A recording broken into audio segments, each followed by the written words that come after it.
ஐபிஎல்லோட 43வது போட்டி Chennai super Kings Sunrisers Hyderabad கடையில் நடக்க போது அதோட ஃபேண்டசி ப்ரிவியூ பார்க்க போகிறோம். டெமசி கிரிக்கெட் 11 அப்படின்னு சர்ச் பண்ணி டெலகிராமில் ஜாயின் பண்ணிக்கோங்க. விஷன் 11 சூப்பராக இருக்குது, ஸ்மால் லீக்குக்கு பெஸ்ட்டாக இருக்குது, ரெகுலராக ஃப்ரீ கான்டெஸ்ட் கொடுக்குறாங்க. நியூ பாயிண்ட் சிஸ்டத்தில் கஷ்டப்படுறீங்களா? ஸ்கில் பேஸில் விளையாடும் போது அது கஷ்டமான ஒரு விஷயம் தான் டெஃபினட்டாக. ஏன்னா பாயிண்ட் சிஸ்டம் பேட்டர் பேஸில் இருக்குது, இன்னுமே அதுக்கு அட்ஜஸ்ட் ஆக வேண்டிய அவசியம் இருக்குது. அட்ஜஸ்ட் ஆக வேண்டாம், நான் பழைய பாயிண்ட் சிஸ்டத்தில் நான் விளையாடுறேன் அப்படின்னு யோசிங்கன்னா டெஃபினட்டாக விஷன் 11 ஹெல்ப்ஃபுல்லாக இருக்குது. 7+4 கான்செப்டும் இருக்குது, 10+1 கான்செப்ட் இருக்குது. எது வேணுமோ நீங்கள் யோசிச்சுக்கோங்க, பிக் பண்ணுங்கள், விளையாடுங்க, நிறைய ஏர்னிங்ஸ் ஏற்படுத்தலாம். விஷன் 11 இன்னுமே இன்ஸ்டால் பண்ணலைன்னா டிஸ்கிரிப்ஷனில் லிங்க் இருக்குது, கிளிக் பண்ணி இன்ஸ்டால் பண்ணி என்னோட ரெஃபரல் கோடை பயன்படுத்த மறக்காதீங்க.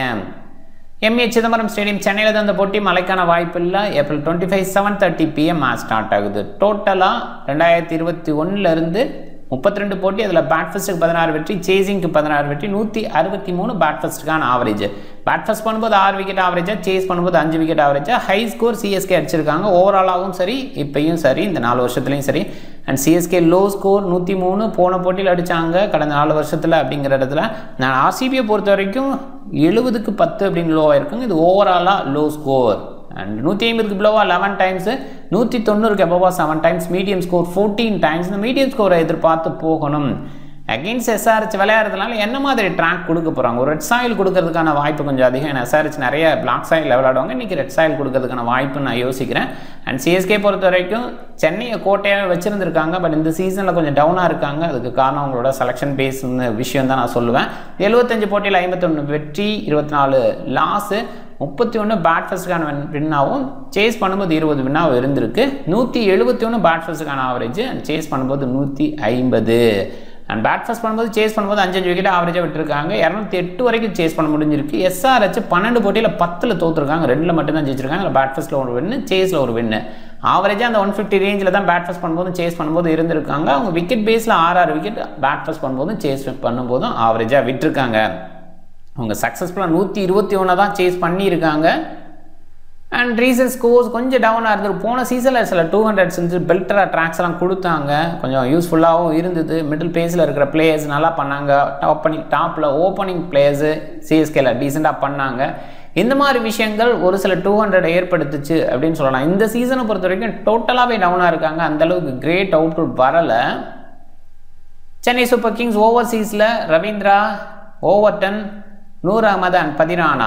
நூர் அகமது நல்லா பண்ணிட்டு இருக்கார், கன்சிஸ்டன்ட் அவுட்புட்டை வருது. விக்கெட் டேக்கிங் பேஸில் கொஞ்சம் டவுனாக இருக்கார், ஆரம்பத்தில் இந்த அளவுக்கு இல்லை அப்படின்னா கூட அந்த பவுலிங்கில் எக்கனாமியில் பெஸ்ட்டாக இருக்கார். பதிரானா டோட்டலாகவே டவுனாக இருக்கிற, அந்தளவுக்கு கிரேட் அவுட்புட் கொடுக்கல ரீசெண்டாக. ரவீந்திராவோட பவுலிங் அப்படின்னு பார்க்கும்போது, பேட்டிங் அப்படின்னு பார்க்கும்போது டீசெண்டாக பண்ணியிருக்காரு ஆரம்பத்தில், பட் இப்போ கொஞ்சம் டவுனாக இருக்கிற ஃபீல் இருக்குது. ஜேமி ஓவர்டன் எனக்கு கொஞ்சம் எஃபெக்டிவாக பயன்படுத்தலாம் கண்டிப்பாக. அண்டு இந்த டீம் பொறுத்த வரைக்கும் அந்தளவுக்கு கிரேட் ஃபீலை கொடுக்கல இந்த வருஷத்தில். ஸோ கண்டிப்பாக இந்த வருஷம் கொஞ்சம் எஃபெக்டிவான ரிசல்ட் இனி வர மேட்சஸில் கொடுக்க பார்ப்பாங்க அப்படின்னு நம்புகிறேன். பட் மோஸ்ட்லி இந்த சீசன் அவுட்டு சிஎஸ்கே ஆல்மோஸ்ட் வெளியில் அப்படிங்கிற நிலமை தான். இனி வர போட்டிகளில் 1-2 போட்டி ஜெயிச்சா அது நமக்கு போனஸாக தான் பார்க்கணும். அங்கே இருக்கிற சில பிளேயர்ஸ், குறிப்பாக வான்ஸ் பேடி மாதிரி பிளேயர்ஸ், ஆண்டு சித்தார்த் மாதிரி பிளேயர்ஸுக்கு வாய்ப்பு கொடுத்து அவங்கள கொஞ்சம் ப்ராக்டிஸ் கொடுத்து பெட்டராக கொண்டு வரலாம். அன்சுல் கம்போஜை மறுபடியும் உள்ளே கொண்டு வந்தால் நல்லாயிருக்கும். போன போட்டியில் ரவிச்சந்திரன் அஸ்வினை மறுபடியும் உள்ள எடுத்து அன்சுல் கம்போஜ் வெளியே அனுப்புனாங்க. இனிஷியல் ஓவர்ஸ்க்காக தான் அன்சுல் கம்போஜ் எடுத்தோன்னு அதுக்கு முன்னாடி பேசிட்டு திருப்பியும் அவர் வெளியில் தள்ளினது கொஞ்சம் ஹாஸ். ஏன்னா இனிஷியல் ஓவர் ஜேமி ஓவர்டனால சரியாக பண்ண முடியல. மேபி ஜேமி ஓவர்டனுக்கு பதிலாக சாம் கரன் ஏது இருந்தால் நியூ பால் ஓவர் சாம் கரன் கொஞ்சம் பெட்டராக வீசுவார், அந்த மாதிரி யோசிக்கலாம். பட் பவர் ஹிட்டிங் ஆட்கள் தேவை மிடில் பேஸில் அப்படிங்கிற ஆங்கிளில் தான் ஜேமி ஓவர்டன் எடுத்தாங்க. பட் அப்படியுமே பயன்படுத்துகிறாங்களான்னா அதுவுமே இல்லை. இந்த மாதிரி சின்ன சின்ன பிரச்சனைகள் இருக்குது. ஓரளவுக்கு இந்த டீமை மேனேஜ் பண்ணணும்னா ரொம்ப ஸ்ட்ரிக்டாக சில விஷயத்த ஃபாலோ பண்ணணும். அப்படி இருந்தால் தான் 1-2 வெற்றியாக கிடைக்கும், அப்படி தான் பார்க்குறேன்.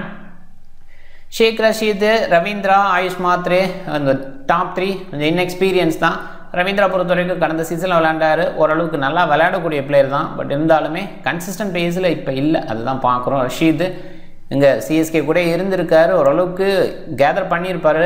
இருந்தால் கூட கடந்த 2 போட்டியில் விளையாடுனால எக்ஸ்பீரியன்ஸ்னு சொல்ல முடியாது. ஆயுஷ் மாத்ரே ஷார்ட் மேக்கிங் போன போட்டியில் சூப்பராக இருந்தது. அதில் சில ஃபீல்டிங்லாம் பயங்கரமாக பண்ணார். சிஎஸ்கேக்கு குறையாக இருக்கிறதுல இந்த ஃபீல்டிங் அடிஷ்னலாக ஆட் பண்ண வேண்டியது இருக்குது. அது ரொம்ப ஹெவியாக மோசமாக இருக்குது அப்படிங்கிறத பார்க்குறேன். ஏன்னா இங்கே ஃபீல்டிங் பேஸ்லன்னு யோசிக்கும் போது ரவீந்திரா நியூசிலாந்து பிளேயர் ஓரளவுக்கு கண்டிப்பாக பண்ண ரஷீத் ஐஎம்எஸ் மாத்திரையெல்லாம் இப்போ தான் யங்ஸ்டர்ஸ் அந்தளவுக்கு பார்க்க முடியாது. பட் சிவம் துபே ஃபீல்டிங்கில் அவ்வளோ பெஸ்ட்டாக இல்லைன்னு தான் இம்பாக்ட் சப்பா வெளியில் வச்சிடறாங்க.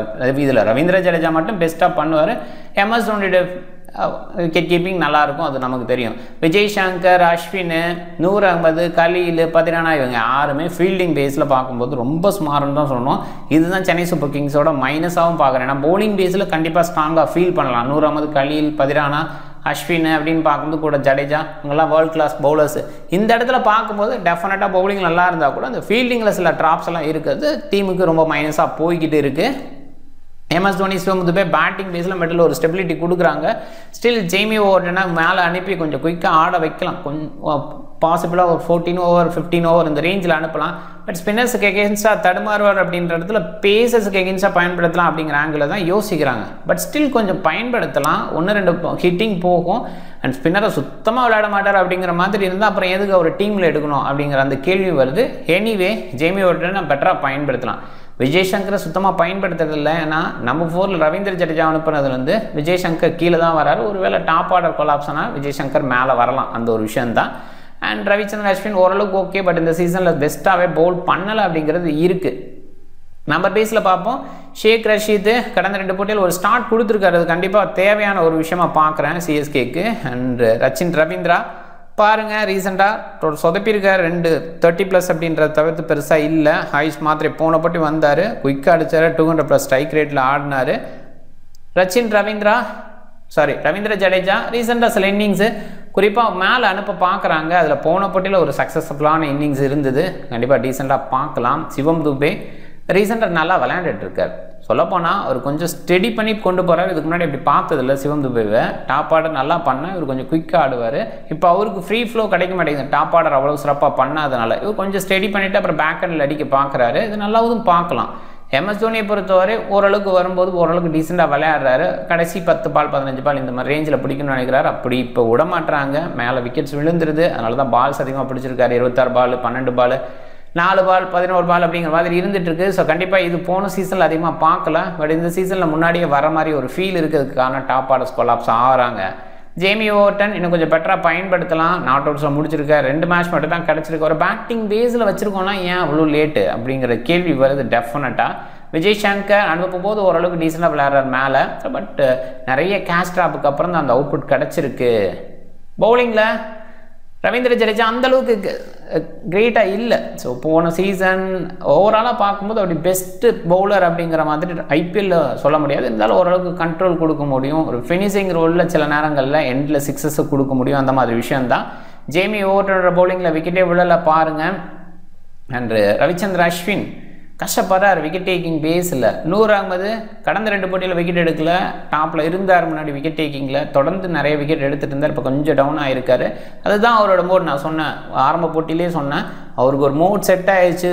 விக்கெட் எடுக்கிறார் அப்படின்னா தொடர்ந்து நிறைய விக்கெட்ஸ் எடுப்பார். அதுதான் நூர் அகமது. அதே விக்கெட் எடுக்காமல் போனால் தொடர்ந்து விக்கெட் எடுக்காமே போவார். அதுவுமே இருக்குது. கலீல் அகமதோட விக்கெட் டேக்கிங் இதுதான் ரொம்ப பெருமையாக சொன்னோம். கடந்த 2 போட்டியில் கொஞ்சம் டவுன் ஆகிருக்காரு. சொல்லப்போனால் கடந்த 3 போட்டியிலே டவுன் ஆகிருக்காரு. கண்டிப்பாக ரன்ஸ் ஆன் த போர்டு வேணும். ஸோ அப்போ தான் கலீல் மாதிரி ஆட்களுக்கு கொஞ்சம் ஃப்ரீ ஃப்ளோவாக பவுல் பண்ண முடியும். பார்த்தீங்கன்னா கஷ்டப்பட்டுட்டு இருக்காரு, நிறைய ரன்ஸ் கொடுக்குறாரு. அது மைனஸ் அப்படின்னு தான் சொல்லணும். போன போட்டியில் பாருங்கள் 1.4க்கு 34 ரன்ஸ் கொடுத்துட்டாரு. ரொம்ப டஃப்பான மேட்சாக போன போட்டி பதிரானாக்கு அமைஞ்சுது. சன்ரைசர்ஸ் ஹைதராபாத் இன்னொரு சைடு செம்ம சைடு பொட்டன்ஷியல் பயங்கரமாக. அபிஷேக் சர்மா ரீசெண்டாக இன்டர்நேஷ்னல்லே கலக்கிற ஒரு bowler batter.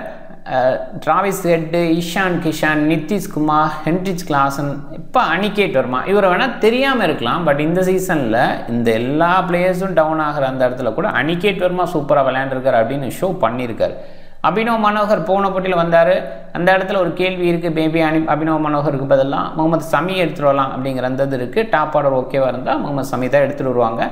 Cummins, Harshal Patel, Jayadev Unadkat, Ansari, Ishan Malinga அப்படிங்கிற மாதிரி பவுலிங்கு. கண்டிப்பாக பவுலிங்கில் நான் குறையே சொல்ல மாட்டேன். நிறைய பேர் பவுலிங்கில் முன்னிருந்த பவுலிங் இல்லை. புவனேஸ்வர் இருந்தார், ஸோ நட்ராஜ் இருந்தார், அவங்களுக்கு ரீப்ளேஸ்மெண்ட்டாக இப்போ இருக்கிற பவுலர்ஸ் இல்லை அப்படின்னு. பேட் கம்மின்ஸு என்ன மாதிரி பவுலர். ஹர்ஷல் பட்டேல் ஐபிஎல்லில் விக்கெட் டேக்கிங்கில் பெஸ்ட்டாக இருக்கிற ஒரு பவுலராக இருந்திருக்காரு. ஸோ அதில் நிஷான் மலிங்கா ஸ்லிங்கி ஆக்ஷன், சமியை யோசிக்கவே வேண்டியதில்லை, அது எப்படிப்பட்ட பவுலர் அப்படின்னு தெரியும். இன்னொரு பக்கம் ராகுல் சஹார் இருக்க, ராகுல் சஹார்னு ஒரு பக்கம் கலக்கின பவுலர், அவரை பயன்படுத்தாமல் இருக்காங்க அப்படின்னு சொல்லலாம். ஸோ இந்த மாதிரி பவுலிங்கில் வந்து டீசெண்டான பவுலர்ஸ் வச்சுருக்காங்க. பட் இங்கே ப்ராப்ளம் என்னன்னா, இங்கே இருக்கிற பேட்டர்ஸ் அவங்களோட ரெஸ்பான்சிபிள் அணிஞ்சு பேட் பண்ணலை. குறிப்பாக நிதிஷ்குமார் போன சீசனில் பயங்கரமாக விளையாண்டார், அது சுத்தமாக இல்லை. இஷான் கிஷான் முதல் போட்டியில் செஞ்சுரி அடித்தார், அதுக்கப்புறம் சுத்தமாக அவரும் பண்ணலை. சொல்லப்போனால் செம்ம காமெடி பண்ணார் போன போட்டியில். அம்பேரே ஒய்டு கொடுக்க போனால் கூட நான் வெளில போகிறேன்னு போயிட்டு இருந்தார். அது பேட்டில் பட்டு போயிருந்தால் கூட இப்போ இருக்கிற சிஸ்டத்துக்கு கண்டிப்பாக யார் வெளியில் போக மாட்டாங்க, நீ வேணால் ரிவ்யூ எடுத்துக்கோ அப்படின்னு தான் சொல்லுவாங்க. நேர்மையாக இருக்கணும் அப்படின்னு நினச்சி போனார நம்ம யோசிச்சா அடுத்த நிமிஷமே பார்க்கும்போது ஸ்னிக்கோவில் ஒன்றுமே இல்லை, ஒய்டு பாலுக்கு தான் அவர் வெளியில் போயிருக்கார் அவுட்டுன்னு நினச்சிட்டு. ஸோ இந்த மாதிரியெல்லாம் காமெடியாக நடந்துகிட்ருக்கு. அவர் அந்தளவுக்கு சிறப்பாக விளையாடல, கான்ஃபிடென்ட்டே இல்லாமல் இருந்துகிட்ருக்காரு கடந்த சில போட்டிகளில். முதல் போட்டி தவிர்த்துன்னு யோசிச்சா சுத்தமாக விளையாடலை அப்படிங்கிறது தான் இங்கே இருக்கிற ஒரு விஷயமா இருக்குது. ஓவராலாக இதை தான் பார்ப்போம். அண்டு டிராவிஸ் ஹெட் ஒரு சில போட்டிகளில் ஓகேவாக இருந்தால் கூட கண்டினியூவாக கன்சிஸ்டண்ட்டாக அந்த அவுட்புட் கொடுக்கல. அபிஷேக் சர்மா ஒரே ஒரு போட்டியில் சிறப்பாக பண்ணார், அடுத்த போட்டியில் ஓகேவாக இருந்தார், பெஸ்ட் அவுட்புட் அவர்கிட்டையும் வரல. இதுதான் இந்த டீமோட மைனஸ். இந்த டாப் 4மே பர்ஃபார்ம் பண்ணலை அப்படிங்கும்போது என்ன பண்ணுறது? இதில் ஹென்ரிச் கிளாசன் கடந்த போட்டியில் செம்மையாக பண்ணார். ஓரளவுக்கு இந்த சீசனில் 20+ எல்லா ஸ்கோரும் இருக்குது. ஸோ 40க்குள்ளே இருந்தது, போன போட்டியில் தான் செம்மையாக வந்தார், அதுவுமே பார்த்தோம். பட் கண்டிப்பாக அவரோட வேலையை அவர் கரெக்டாக பார்த்துட்டுருக்காரு நான் சொல்லுவேன். Back handle Aniket Varma, Pat Cummins கொஞ்சம் மேனேஜபிளாக ஸ்கோரை ரீச் பண்ண பார்த்தாங்க. பட்டு முதல் போட்டியில் வந்த ஹை ஸ்கோரை தவிர்த்துன்னு பார்க்கும்போது உங்கள் ஸ்கோரே ரீச் பண்ணல, அதில் தான் அவங்க மாட்டிக்கிட்டாங்க. பவுலிங்கில் மைனஸ்ன்னு நினைக்கிறப்ப இந்த மாதிரி பேட்டிங் சைடில் இவங்கெல்லாம் அவுட்புட் கொடுக்காது தான் இந்த டீமை பொறுத்த வரைக்கும் நான் மைனஸாக பார்க்குறேன். பொட்டென்ஷியலான ஒரு டீமு, பட் அவுட்புட் கொடுக்கல. அபிஷேக் சர்மா பேட்டிங்கை பாருங்கள், ரீசெண்டாக இந்த 2 இன்னிங்ஸ் மட்டும்தான் பெஸ்ட் இன்னிங்ஸ், அதை தவிர்த்து இந்த சீசனில் பெஸ்ட்டாக பண்ணலை. டிராவிஸ் ஹெட் ஒரு சில இடங்களில் அவருமே பாருங்கள் இந்த 2 இன்னிங்ஸ் நல்லா கொடுத்துருக்காரு, அதுக்கப்புறம் மற்றபடி மோசமாக இருந்திருக்கு. இஷான் கிஷான் தொடர்ந்து ஃபெயிலியர்ஸை ஷோ பண்ணிகிட்டு இருக்காரு, முதல் போட்டியில் மட்டும் செஞ்சுரி. நிதிஷ்குமாரை பாருங்கள், ரொம்பவே ஸ்மாரான அவுட்புட். இந்த டாப் 4 டோட்டலாக பர்ஃபார்ம் இல்லை, பட் ஹென்ரிச் கிளாசன் பாருங்கள் சூப்பராக விளையாண்டுருக்கார். ஸோ ஓரளவுக்கு அந்த 20+ மினிமம் இருந்திருக்காரு. லேட்டாக வரும்போது இந்த 20+ அப்படிங்கிறது ஹேண்டியான விஷயமாக பார்க்கலாம். அனிகேட் வர்மா டீசெண்டாக இருந்திருக்கார், அவருமே பார்த்தீங்கன்னா ஒரு 74, அதுக்கப்புறம் ரீசெண்டாக கொஞ்சம் குறைஞ்சிருக்காரு பார்க்குறோம். அபினவ் மனோகர் போன போட்டியில் எல்லாருமே டவுன் ஆனதுக்கப்புறம் ஒரு இடத்துல ரெக்கவர் பண்ணுற அந்த இடத்துல பண்ணார். பேட் கமின்ஸோட பேட்டிங் பெருசாக யோசிக்க முடியாது, பட் அவர் ஹிட்டிங் பேஸில் இருக்கார் அப்படின்னு சொல்லலாம். அபிஷேக் சர்மா சில நேரங்களில் பவுல் பண்ணுறார், விக்கெட் டேக்கிங் பேஸில் பெருசாக யோசிக்க முடியாது. பேட் கமின்ஸோட விக்கெட் டேக்கிங் ஒரு சில இடங்களில் இருந்திருக்கு, ஆனால் பெஸ்ட்டுன்னு பார்க்க முடியல இந்த சீசனில். ஹர்ஷல் பட்டேல் விக்கெட் டேக்கிங்கில் இருந்திருக்கார், ஒரு 4 விக்கெட் ஹால் கூட இந்த சீசனில் எடுத்திருக்காரு. ஜெய்தேவ் உன்னட்கட் போன போட்டியில் பயன்படுத்தினாங்க, கண்டினியூ ஆவாங்களா அப்படிங்கிறது கேள்வி. மேபி முகமது ஷமி கூட அந்த இடத்துல வந்துடலாம். சீசன் அன்சாரி ஓரளவுக்கு ஓகே, நான் பெஸ்ட்டுன்னு கண்டிப்பாக சொல்ல முடியல. இஷான் மலிங்கா விக்கெட் டேக்கிங் பேஸில் கண்டிப்பாக இருக்கார், அந்த இடத்துல ஓகேன்னு சொல்லணும். இந்த டீமுக்கு ஓகேவான பவுலிங் கொடுத்துட்ருக்காரு. 2 டீம்னு பார்க்கும்போது ஆன் ஷீட்டில் எஸ்ஆர்ஹெச்சையும் சிஎஸ்கேயும் கம்பேர் பண்ண முடியாது, அதுதான் உண்மை. பட் சென்னையில் எஸ்ஆர்ஹெச் என்ன பண்ணியிருக்காங்க, இது வரைக்கும் சக்ஸஸ் பண்ணலை. இன்றைக்கி டேயில் ஏதாவது பண்ண முடியுமா அப்படின்னு தான் யோசிக்கணும். சென்னை சூப்பர் கிங்ஸை பொறுத்த வரைக்கும் அந்த பாயிண்டில் மட்டும் வின் பண்ணுறதுக்கான வாய்ப்பு இருக்குன்னே சொல்லுவேன். ஒருவேளை ஆயுஷ் மாத்திரே நல்லா விளையாண்டார், போன போட்டியில் பார்க்கும்போது நல்லா விளையாண்டார். ஸோ அவர் கொஞ்சம் better output, Rachin Ravindra better output, Shivam Dube, MS Dhoni இவங்க ஹேண்டியாக இருந்து ஜேமி வார்டன் ஃபினிஷ் பண்ணி கொடுத்தா சிஎஸ்கே ஜெயிக்கிறதுக்கான வாய்ப்பு. எஸ்ஆர்ஹெச் பேட்டர்ஸ் குயிக்காக ஆட பார்ப்பாங்க, ரெட் சாயலில் கொஞ்சம் சாஃப்ட் நேச்சர் இருக்கிற மாதிரி ட்ராக் கொடுப்பாங்கன்னு நான் எதிர்பார்க்குறேன். அந்த மாதிரி கொடுத்தாங்கன்னா எஸ்ஆர்ஹெச் டவுன் ஆக தான் வாய்ப்பு இருக்குது, அந்தளவுக்கு பெஸ்ட்டெல்லாம் கொடுக்க மாட்டாங்க. ரொம்பவே ஸ்மாரான கிரிக்கெட் விளையாண்டுட்டு இருக்காங்க. டாப் ஆர்டர் 4 மெம்பர்ஸும் ரொம்பவே ஸ்மார் அவுட்புட் கொடுக்குறாங்க. ஸோ அவங்கெல்லாம் காலியானாங்கன்னா கொஞ்சம் டஃப்பு. ஹென்ரிச் கிளாஸ் நீங்கள் வந்து பெஸ்ட்டெல்லாம் பண்ண முடியாது, கொஞ்சம் டஃப்பான ஒரு விஷயம். சில ஹிட்டர்ஸ் நல்லா பண்ணியிருக்காங்க, நான் அது இல்லைன்னு சொல்லலை. பட் ஸ்டில் கொஞ்சம் லேட்டாக இனிமேல் டவுன் ஆகும் ட்ராக்கு. ஸோ அந்த மாதிரி இடத்துல பால் ஹோல்ட் ஆகிற இடத்துல விளையாடுறது கொஞ்சம் டஃப்பான ஒரு விஷயம். ஹென்ரிச் கிளாஸ் அதை பண்ணுறது அவ்வளோ ஈஸி இல்லை.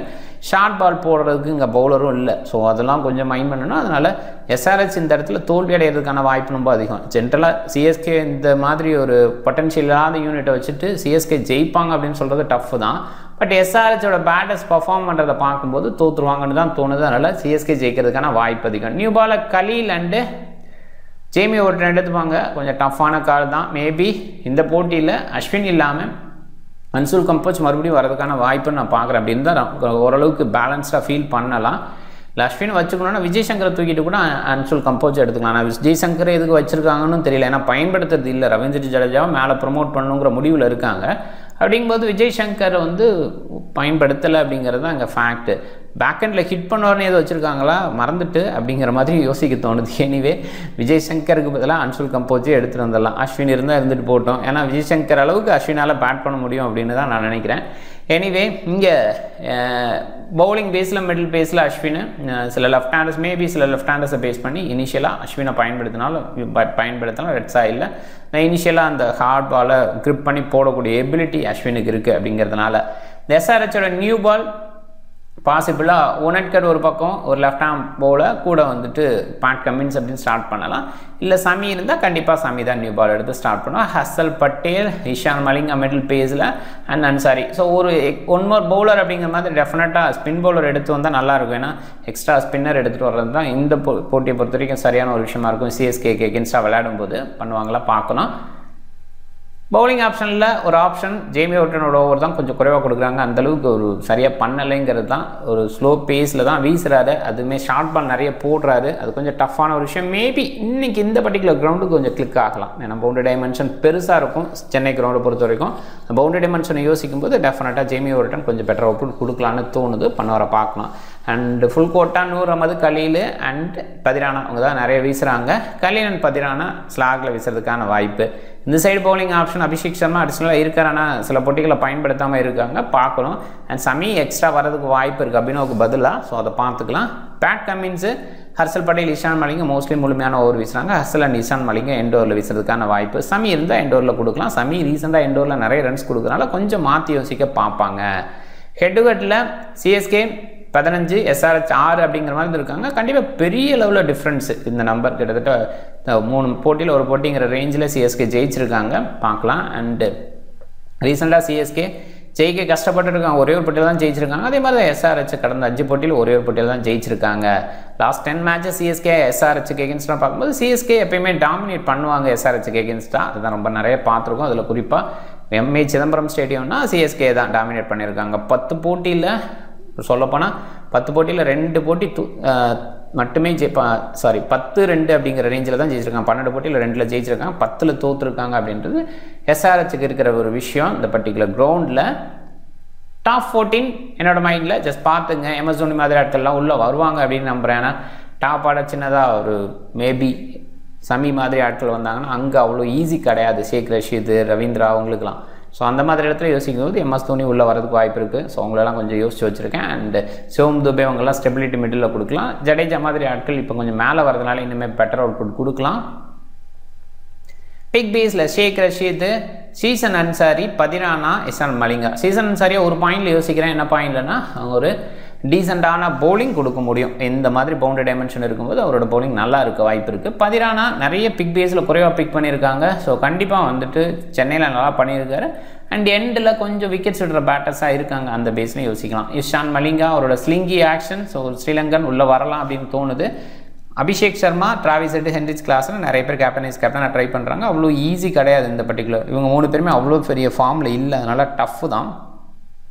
ரச்சின் ரவீந்திரா, ரவீந்திர ஜடேஜா அண்ட் பதிரானா கொஞ்சம் யோசிக்கலாம். எண்டோர் பவுலர்ஸ் இங்கே எஃபெக்டிவாக இருக்க முடியும். அந்த பேஸில் பதிரானா சொல்லியிருக்கேன். ரவீந்திர ஜடேஜா ஓரளவுக்கு டீசெண்டான பேட்டிங் கொடுக்க முடியும். அதே நேரத்தில் பவுலிங்லேயும் நல்லா அவுட்புட் கொடுக்கலாம். ஸோ அது ஒரு வகையில். அண்ட் ரச்சின் ரவீந்திரா பேக்கெண்டில் ஒரு சில ரைட் ஹேண்டர்ஸ் இருக்காங்க. ஒரு எக்ஸ்ட்ரா பேட்டரை இன்க்ளூட் பண்ணி கூட ரவீந்திராவுக்கு ஒரு சில ஓவர் கொடுக்கலாம். லெஃப்ட் ஆம் ஆர்த்தராக்ஸ் அப்படின்ற வகையில் இன்றைக்கி ரவீந்திரா பவுல் பண்ண வாய்ப்பு இருக்குங்கிற மாதிரி நான் யோசிக்கிறேன். அந்த நேரத்தில் பேட்டிங்கில் டாப் ஆர்டர் கொஞ்சம் ஸ்டடி பண்ண முடியும்.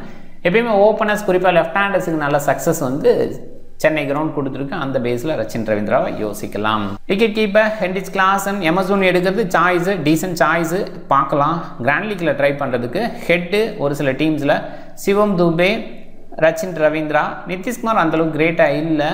ஓகே, ஷேக் ரஷீத் இவங்களெல்லாம் கொஞ்சம் ட்ரை பண்ணி பாருங்கள். ஆயுஷ் மாத்திரை நல்லா பண்ணுற ஒரு ஃபீல் இருக்குது.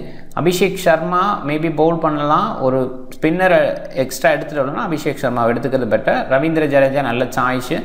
அஸ்வின் எடுத்துகிட்டு வருவாங்களா, சென்னையில் எடுத்துகிட்டு வரலாம், பண்ணுவாங்களா பார்க்கணும். ஆயுஷ் மாத்திரை டீசன்ட் சாய்ஸை நான் பார்க்குறேன். ஹர்ஷல், நூர், பேட் கமின்ஸு, கலீல், பதிரானா எடுக்கணும். யாரை மிஸ் பண்ணுறது கொஞ்சம் டஃப் கால் தான். ஆல்ரவுண்டர் ஆயுஷ் மாத்திரை மிஸ் பண்ணிட்டு எடுக்கலாமா, கொஞ்சம் டஃப். அபிஷேக் சர்மா அந்தளவுக்கு கிரேட்டாக இல்லை. ஸோ பவுண்டரி டைமென்ஷன் பெருசாக இருக்கும்போது ஒன்றும் பண்ண மாட்டார். ஸோ பார்த்தீங்கன்னா நான் எடுத்துக்கிறது இந்த மாதிரி கிரவுண்டுக்கு பெஸ்ட். ஸோ மேபி எல்லி சேது இன்றைக்கி கொஞ்சம் மாற்றி யோசிக்கலான்னு கூட யோசிக்கலாம், பார்த்துப்போம். கேப்டன் ரவீந்திர ஜடேஜாவை தான் எடுக்கலான்னு நினைக்கிறேன். வைஸ் கேப்டன் எண்ட் ஓவரில் யார் வீச போகிறா அப்படின்னு பார்த்துங்க. ஹர்சலாக இருந்தால் ஹர்சல் எடுத்துக்கலாம். அது ஃபஸ்ட் பவுலிங் யார் எண்ட் ஓவர் வீசுகிறாங்க அப்படின்ட்டு. பதினானா ஃபஸ்ட் பவுலிங் பண்ணுற மாதிரி இருந்தால் கண்டிப்பாக நல்ல சாய்ஸு. டீம் பாருங்கள். நீங்கள் டிஃப்ரெண்ட் டீமை ட்ரை பண்ணுங்கள். இந்த வீடியோ பிடிச்சிருந்தா லைக் பண்ணுங்கள், உங்கள் ஃப்ரெண்ட்ஸுங்களுக்கு ஷேர் பண்ணுங்கள். சேனலை சப்ஸ்கிரைப் பண்ண மறக்காதீங்க. மிக்க நன்றி.